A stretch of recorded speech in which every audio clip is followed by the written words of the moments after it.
상가 건물 임차인이 임대차 기간이 종료했을 때 권리금을 회수하는 방법과 임대인의 권리금 회수 방해 행위에 관해서 그동안 술술법에서 여러 차례 방송을 했습니다. 이번 방송은 그동안에 했던 내용들을 총 정리한 것입니다. 먼저 상가 건물 임차인의 권리금 회수에 관한 일반적 설명부터 보겠습니다. 술술 풀리는 부동산법 이하린 변호사입니다. 술술 안녕하세요. 법무법인 제휴 대표 변호사 김상건입니다. 제가 예전에 대학 다닐 때요. 학교 앞에 굉장히 유명한 술집이 있었는데 자그마한 주택을 개조해서 이제 촛불만 켜놓고 피아노가 있고 해서 굉장히 유명한 집이었어요. 그래서 유흥가에서 꽤 떨어진 편인데도 손님들이 바글바글 했거든요. 그러니까 장사가 잘 되니까 이제 임대인이 내가 직접 카페를 할 거니까 나가라. 그래서 그 분들이 이제 술집을 접고 다른 데로 가신 적이 있었어요. 이런 것처럼 과거에는 임차인들이 이제 영업을 잘해서 단골도 생기고 상권도 생기고, 그러니까 일종의 권리금이 형성이 됐는데 임대인이 그거를 쏠랑 이제 먹는 경우가 종종 있었죠. 네, 과거에는 임대차 계약서에 임대인이 미리 이제 못 받아놨거든요. 뭐 어떤 경우에도 임대인에게 권리금을 주장하지 못한다. 뭐 이렇게 적어놓고 나중에 이제 임차인한테 비키라 뭐 이렇게 하면 임차인이 제 권리금은요 뭐 이렇게 이야기하면 임대차 계약서에 특약으로 권리금 임대인한테 요구하지 못한다 이렇게 하지 않았느냐라고 해서 이제 문제가 많았어요. 그래서 2018년 10월에 상가건물 임대차 보호법에 권리금 회수 기회를 임차인에게 보장하는 이제 법에서 보장하는 그런 규정이 신설되었습니다. 획기적이죠. 네네.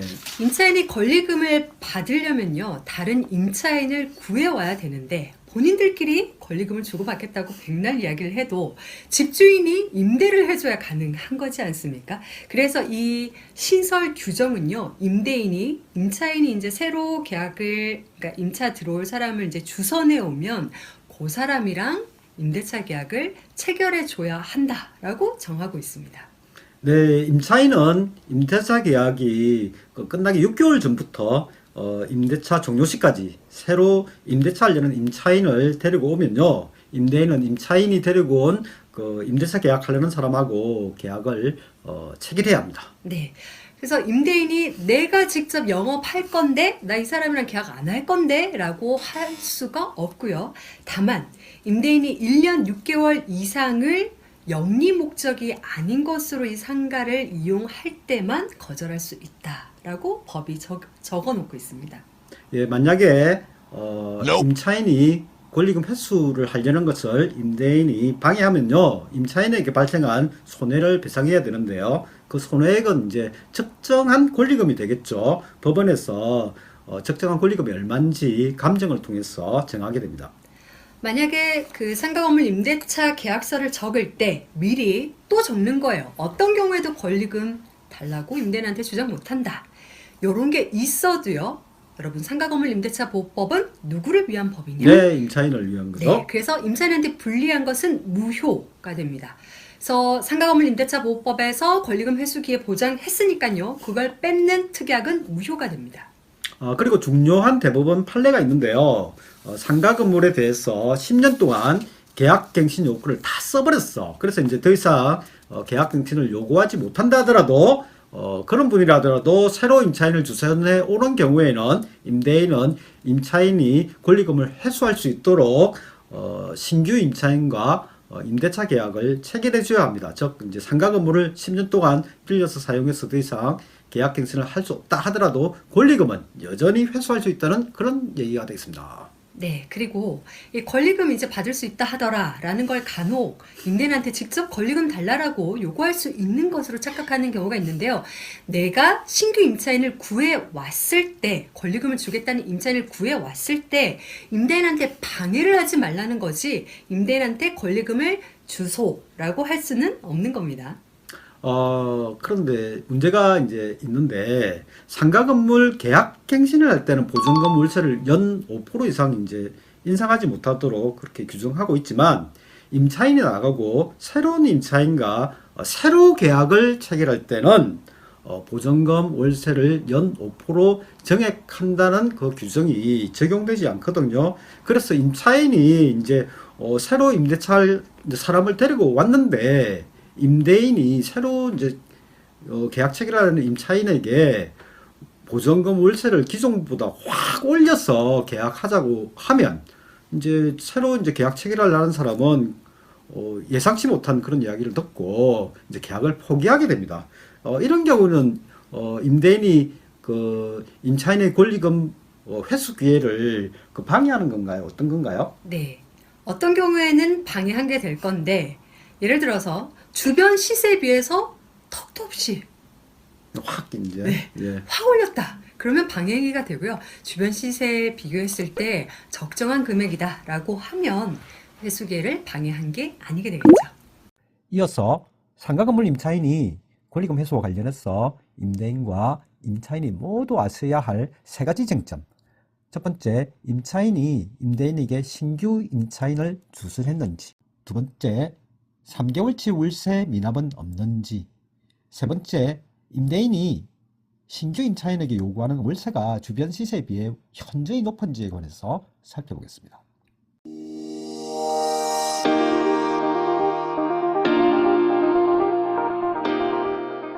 저희 의뢰인은 상가 임대인입니다. 임차인이 계약이 종료되는 시점에 임대인에게 앞으로 보증금 그리고 월세 얼마를 받을 건지를 물어봤고요. 임대인이 거기에 대해서 알려줬습니다. 그런데 임차인이 임대인이 보증금과 월세를 과도하게 높게 부르는 바람에 신규 임차인을 구하지 못했고, 그래서 권리금을 회수하지 못했다. 권리금 회수하지 못한 손해에 대해서 임대인이 책임져라 라는 소송을 걸었습니다. 상가건물 임대차 보호법에서 임대인은 임차인이 권리금을 회수하는 것을 방해해서는 안 된다라고 규정하고 있습니다. 법에서 금지하는 행위는 총 4가지를 정하고 있죠. 첫째, 임대인이 직접 권리금을 받으면 안 되고, 둘째, 신규 임차인에게 권리금을 지급하지 못하게 하는 것. 셋째, 과도한 보증금이나 월세를 요구하는 것. 넷째, 정당한 사유 없이 신규 임차인과 임대차 계약을 체결하는 것을 거절하는 것입니다. 네, 우리 사건에서 임차인이 문제 제기를 한 것은 이 세 번째, 과도하게 보증금 및 월세를 요구했다라는 건데요. 저희가 여기에 대해서 반박한 쟁점은 총 3가지였습니다. 첫 번째는 신규 임차인을 주선하는 행위 자체가 없었다.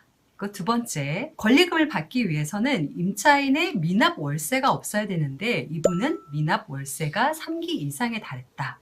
라는 것. 그리고 세 번째, 시세에 비해서 과도한 보증금이나 월세를 요구한 것이 아니다라는 것이었습니다. 권리금 회수 기회를 방해했다 하기 위해서는요, 임차인이 신규 임차인을 주선해야 합니다. 소개팅 시키는 것처럼요. 예, 임차인이 신규 임차인을 구해서 둘이서 권리금 주고받는 계약을 하고요. 신규 임차인을 임대인에게 소개하고, 그리고 신규 임차인과 임대인이 임대차 계약을 체결하도록 해줘야 합니다. 주선행위라고 하기 위해서는요, 간만 보는 사람들이 있거든요. 그런 사람들 말고 진짜 여기서 장사를 하려고 하는 딱 누군가를 딱 특정했어요. 데려가야 하는데요. 여기에 대해 최근에 고등법원 판결이 있었습니다. 이 판결에서는 특정한 신규 임차인을 주선한 행위가 없었다고 봤고요. 그래서 권리금을 물어달라는 임차인이 패소했습니다. 네, 우리 사건에서도요. 임차인이 임대인에게 보증금과 월세를 얼마로 할지 한번 문의를 했을 뿐이고요. 딱 집어서 특정 신규 임차인을 소개하지는 않았습니다. 두 번째 쟁점으로 이제 저희가 삼은 게 임대인에게 권리금 회수 기회 방해로 손해배상을 해달라고 하기 위해서는요. 임차인이 월세를 3개월치 미납한 이력이 없어야 됩니다. 여기서 3개월치 월세라는 거는요. 월세를 좀 찔끔찔끔 내더라도 안 낸 그 미납 월세 누적액이 3개월치 월세를 넘어서게 되면 이제 3개월치 월세 미납 해당한다고 보고요. 또 미납 월세를 나중에라도 다 지급을 했다 하더라도 미납한 이력이 없어지는 건 아닙니다. 예, 우리 사건에서는 임차인이 그 수개월간 그 차임을 미납을 해왔고요. 3개월치를 훨씬 넘어섰기 때문에 권리금 회수 기회를 보장해달라고 할 수가 없는 경우에 해당했습니다. 결국 임대인 측인 저희가 모두 승소를 했는데요. 판결서에서 가장 중요하게 적힌 것은 바로 이 월세 미납 사실이었습니다. 상가건물임대차 보호법은 임차인에게 강력하게 보호를 해주고 있죠. 대표적인 게 10년 동안이나 계약 갱신을 요구할 수 있는 것, 그리고 권리금 회수 기회를 보장하는 겁니다. 그런데 두 권리 모두 다 임차인이 제 할 바를 다 해야 보호가 되거든요. 3개월치 월세 미납 사실이 있으면요, 계약 갱신 요건도 행사를 줬고요, 권리금 보호도 받을 수가 없게 됩니다. 네, 그리고 마지막 세 번째 저희가 주장한 거는 과도하게 높은 보증금과 월세가 아니라는 건데요. 신규 임차인을 주선해서 임대차 계약을 체결할 때는 기존의 계약이 갱신될 때와는 다릅니다. 갱신이 될 때는 상가건물 임대차 보호법에서 연 5%를 넘어서지 못한다 라는 제한을 걸고 있는데, 새롭게 신규 임차인이 와서 계약을 체결할 때는 이 5% 상한 제한이 없습니다. 그래서 5%보다 많이 올렸다고 해도 주변 시세와 비교했을 때 적정한 금액이면 문제가 되지 않습니다.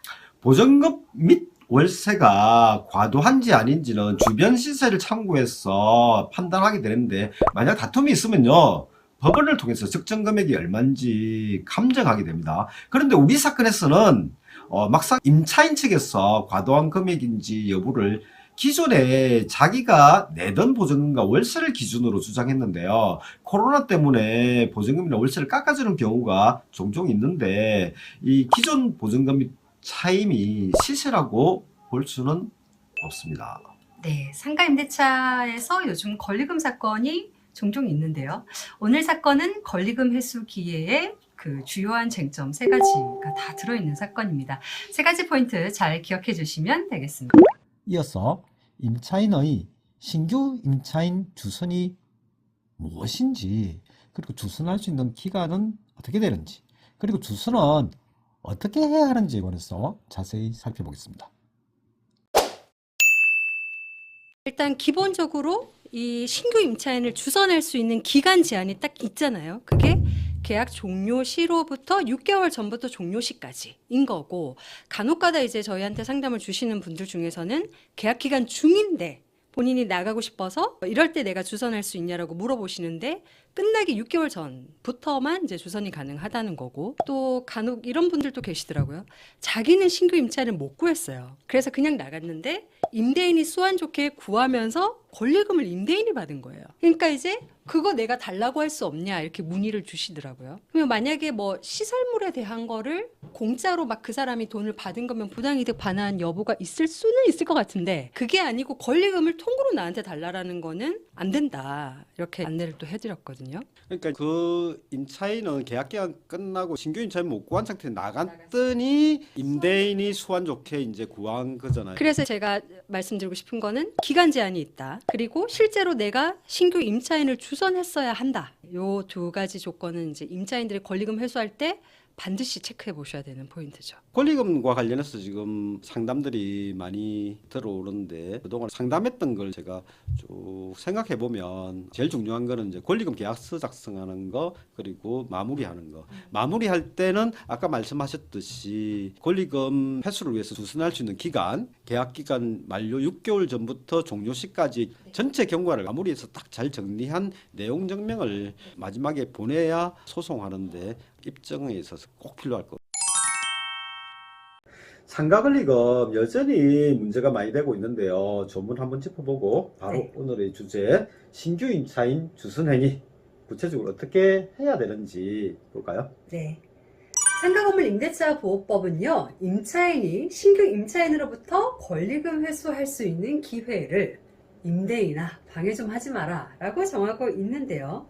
조문을 보면 임차인이 주선한 신규 임차인이 되려는 자로부터 권리금을 지급할 받는 것을 방해하여서는 아니 된다라고 되어 있습니다. 자, 여기에서 주선한 이 주선행위가 어느 정도여야 되는지에 대해서 법원의 판결이 있었습니다. 예, 판결을 보면요. 상가임대차법 제10조의 4가 정하는 임차인이 신규 임차인을 주선한다는 것은 임차인이 임대인에게 권리금 계약의 체결 사실 등을 알리면서 인적 사항이 구체적으로 특정된 신규 임차인이 되려는 자를 소개하고 그와 새로운 임대차 계약 체결을 위해 협의해 줄 것을 요청하는 것이다 라는 의미한다. 이 사건에서는 신규 임차인의 존재가 특정되지 않았을 뿐만 아니라 임차인이 임대인에게 신규 임차인이 되려는 자를 소개하고 그와 새로운 임대차 계약 체결을 위해 협의해 줄 것을 요청했음을 인정할 만한 아무런 증거가 없다라고 이제 판결했습니다. 네, 그러면 이 판단에 따르면요, 만약에 임차인이 임대인한테 이제 새로 데리고 올 임차인한테 보증금, 월세 얼마 받을 건가요? 라고 정도만 물어보고 얼마다 라고 이야기를 하니까 그 가격은 너무 비싸서 들어올 사람이 없다. 당신 일부러 가격을 비싸게 불러서 내가 신규 임차인과 권리금 회수할 수 있는 기회를 방해한 거 아니냐 라고 이야기를 해도 법원은 이런 경우에 신규 임차인이 특정이 안 됐으니까 주선행위로 보지 않을 것 같습니다. 그리고요, 기존의 대법원 판결 중에서 임차인이 신규 임차인과 임대차 계약을 체결해 줄 걸 임대인한테 요구를 했어요. 근데 임대인이 본인이 직접 사용할 계획이다. 그러니까 나는 계약 체결을 안 해줄 거다. 라는 거를 명백히 표시한 경우에는 굳이 임차인이 특정한 신규 임차인을 데리고 오지 않더라도, 그러니까 불필요한 절차를 굳이 밟지 않더라도 이건 임대인의 방해 행위가 맞다라고 본 사례가 있습니다. 예, 그런 경우에는 내용증명이든지 문자든지 녹음이든지 임대인이 미리 신규 임차인과 계약하지 않을 것임을 명백히 표시했다는 증거로 남겨두셔야 되겠는데요. 일반적인 경우에 저한테 이제 이렇게 신규 임차인 주선행위에 대해서 이제 물어보는 경우가 많거든요. 그럴 때 이제 그걸 입증하기 위해서 이제 제가 말씀드리는 거는 이제 신규 임차인하고 권리금 계약을 체결하고 돈을 받아야 된다. 돈을 받고 그렇지 특약으로 임대인과 계약이 안 되면 이 돈 언제든지 돌려준다. 이런 내용을 적고 돈을 실제로 받아야 됩니다. 네. 그러면 이제 신규 임차인 되려는 분이 임대인과 협의를 했는데 협의가 잘 안 돼. 그러면 이제 이 임차인한테 돈 돌려달라고 하겠죠. 네. 그러면 이제 적극적으로 이제 협조를 해주는 거죠. 확인서를 적어주시겠죠. 그럼 네. 이제 그 확인서가 이제 그 권리금 계약서도 있고 그리고 신규 임차인 되려 했던 사람의 그 이제 확인서도 있으면 이제 증거가 이제 일반적인 경우에 이제 확실하게 구비가 되겠습니다. 네네. 그래서 정리하면요, 상가건물 임대차 보호법에서 권리금 회수기의 보장이라 함은 임차인이 신규 임차인을 데리고 오면 임대인도 이 신규 임차인과 임대차 계약을 체결해줘야 기존의 임차인이 신규 임차인으로부터 권리금을 회수받을 수 있거든요. 근데 못 받게 이렇게 계약 체결을 안 해주면 임대인이 손해배상을 해야 된다는 거고요. 이게 가능하려면 임차인이 특정된 신규 임차인을 데리고 와서 계약을 체결해 줄 것을 요청해야 한다라는 것입니다. 네, 오늘도 시청 고맙습니다. 예, 감사합니다. 이어서 권리금 회수 기회가 보장받지 못하는 경우인 임차인의 3개월 월세 미납과 월세 미납 계산 방법에 관해서 자세히 살펴보겠습니다. 한 가지 제가 더 말씀드리고 싶은 건 이건 임차인들 위한 지금 내용인 것 같으니까요. 3개월치의 월세를 미납한 히스토리만 있어도 권리금 회수기에는 보장되지 않습니다. 임차인들이 사실 의외로 이런 경우들이 많으시더라고요. 3개월치의 월세가 미납된 이력이 있는데 다 갚았기 때문에 문제가 없다라고 생각하는데 법이 보호하는 이거를 혜택을 보려면 임차인이 자기 할 바를 다 해야 되는 거죠. 그래서 권리금 상담이 들어오면 세 달치가 밀린 적이 있는지 없는지를 반드시 먼저 상담을 하고 알아보고 나서 우리가 상담을 하고 있죠. 한 가지 더 이야기를 하면 3개월치에는 코로나 바이러스 특례 기간이 있는데 그때 밀린 거는 포함이 안 된다. 봐준다. 그런 내용이 또 있죠. 네, 상가 건물 임대차에서 제가 굉장히 질문을 많이 받는 게 있어요. 일단 상가 건물 임대차 보호법 이 법은 임차인을 굉장히 보호를 하고 있거든요. 굉장히 강력한 두 가지가 계약 갱신 요구권 그리고 권리금 회수 기회 보장입니다. 오늘은 제가 요거 말씀드릴 건데 권리금 회수 기회 보장이라는 건 뭐냐면 임차인이요. 애초에 여기 들어올 때 이전 분한테 거액의 권리금을 주고 들어오는 경우가 굉장히 많아요. 그 권리금 거의 억대거든요. 그러면 본인이 이제 나갈 때가 됐어요. 그러면 다음 사람한테 바톤 터치를 해야 돼요. 자기도 이제 권리금을 회수할 수 있는 기회가 있어야 되겠죠. 근데 이게 되려면 얘를 임대인이 계약 체결을 해줘야 돼요. 그래서 법에서 얘기하는 거는 임차인이 계약 끝나기 1개월 전까지 신규 임차인을 주선하면 임대인이 그 신규 임차인과 임대차 계약을 반드시 체결해줘야 된다는 거예요. 그걸 안 해주면 임대인이 얘한테 손해배상을 해줘야 돼요. 못 받은 권리금에 대해서. 근데 저희가 재판을 해보면 굉장히 쟁점이 많이 되는 게 임차인한테 이 강력한 두 가지가 있음에도 불구하고 임차인이 이걸 행사 못할 때가 있어요. 그게 뭐냐면 임차인이 지할 바를 안 한 임차인일 때. 그거의 대표적인 게 월세를 안 낸 경우예요. 근데 그냥 한 번 정도가 아니라 3개월치 월세에 해당하는 누적해서 미납이 됐어야 돼요. 예를 들어서 월세가 150만 원이면 3기 누적이 되려면 450만 원치가 쌓일 때까지 안 낸 이력이 있으면 이후에 다 냈다 하더라도 이런 전력이 한번 있는 사람은 이 강력한 거를 보호를 안 해줍니다. 근데 그러다 보니까 저희한테 본인이 이 3기 월세 미납한 임차인인지 아닌지를 잘 모르겠다고 계산을 해달라는 요청을 하시거든요. 어려울 게 뭐가 있나 이렇게 생각하실 수도 있는데 코로나라는 우리가 굉장히 특수한 상황을 겪었어요. 그래서 국가에서는 이런 상인들을 보호하기 위해서 3기 월세 미납하면 이거 안 준다고 했는데 대신에 코로나 기간은 봐줄게. 그래서 그 기간에 만약에 이런 일이 있었다 하더라도 이걸 보장받을 수 있게 해줄게 라고 했거든요. 그 기간이 딱 6개월이에요. 언제까지냐? 2020년 9월 29일부터 2021년 3월 29일이거든요. 이 사이에 만약에 이런 일이 있으면 봐줄게가 됐어요. 근데 그랬더니 이게 이제 코로나 봐주는 기간이에요. 이때 이미 연체가 됐어요. 근데 이후에 이제 1회 연체가 발생, 2회 연체가 발생. 근데 이제 장사가 잘 돼서 월세를 2회분을 한꺼번에 넣었어요. 그러면 또 한 번 미납이 됐어요. 자, 이런 싸움이 생겼을 때 임대인은 뭐라고 주장하냐면 이때 2번 넣은 것 중에 한 번은 너네가 이때도 연체가 됐었지. 이거 갚은 거야. 임차인은 아니야. 이때는 봐준다고 했으니까 이거를 낸 걸로 보면 안 되고 이 중에 하나로 낸 걸로 쳐야 되니까 아직 3번의 연체가 아니다. 그러니까 권리금 회수기에 보호받아야 된다라고 주장을 하거든요. 법원의 입장은 이럴 때는 이제 임차인 주장이 맞다고 봐요. 왜냐하면 민법에 보면은 돈을 갚을 때 전액을 못 갚을 때 일부를 갚았을 때 그게 어느 거에 대한 변제인지를 변제 충당하는 순서를 법에서 정해놓은 게 있습니다.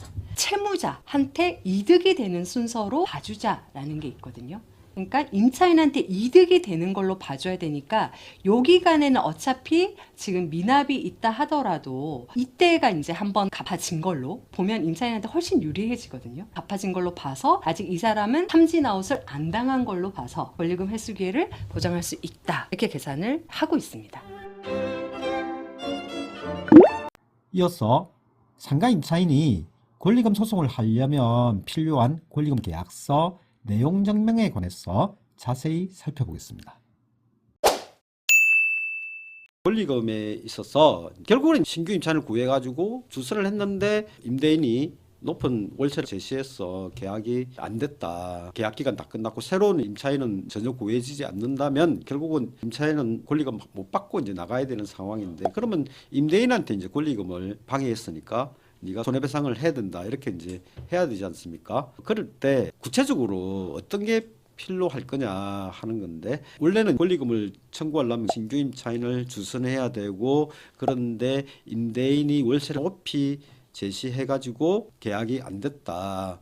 요것만 이제 입증하면 되는데 조금 더 명확하게 입증을 하기 위해서는 무엇이 더 필요할 것이냐 하는 문제인데 제가 볼 때는 권리금 계약서가 있어야 될 것 같아요. 법에서는 이제 권리금 계약서까지는 요구하지 않는데 권리금 계약서가 있어야 받기로 했던 권리금이 얼마인지 그래야 이제 손해배상 청구할 수 있는 금액이 나오겠죠. 그러면 이렇게 물어보시죠. 임대인이 계약을 해줄지 안 할지도 모르는데 권리금 계약서를 작성하느냐 하는데 뭐 그런 건 전혀 걱정할 필요 없죠. 예, 계약서 작성하고 계약금을 받더라 하더라도 만약에 임대인과 임대차 체결이 안 되면 계약금 즉시 돌려준다 하고 실제로 돌려주면 되는 거기 때문에 권리금 계약서를 일단 적는 게 제일 중요한 것 같고요. 그게 이제 첫 번째죠. 그리고 끝에도 이제 있는 게 그 과정에서 굉장히 협상 과정이 좀 길잖아요. 임차인이 임대인한테 신규 임차인 이제 구했다고 전화도 하고 인적 사항도 알려주고 그러면 임대인이 신규 임차인하고 연락도 할 거고 그리고 어떤 말이 주고받았고 그리고 높은 금액을 제시하니까 기존 임차인은 그 금액으로 도저히 사람 못 구한다 하는 그런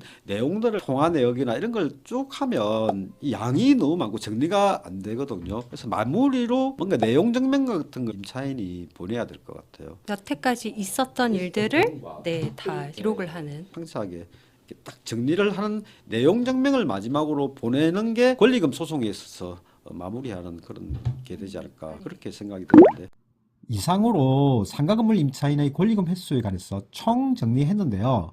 그 외에도 임대인이 신규 임차인에게 요구하는 월세는 일반적으로 기존 임차인의 경우보다 높습니다. 그 이유는 뭘까요? 그리고 이러한 신규 임차인에 대한 높은 월세 요구가 어떤 경우에 권리금 회수기에 방해가 되는지도 권리금 소송에서 중요한 쟁점이 됩니다.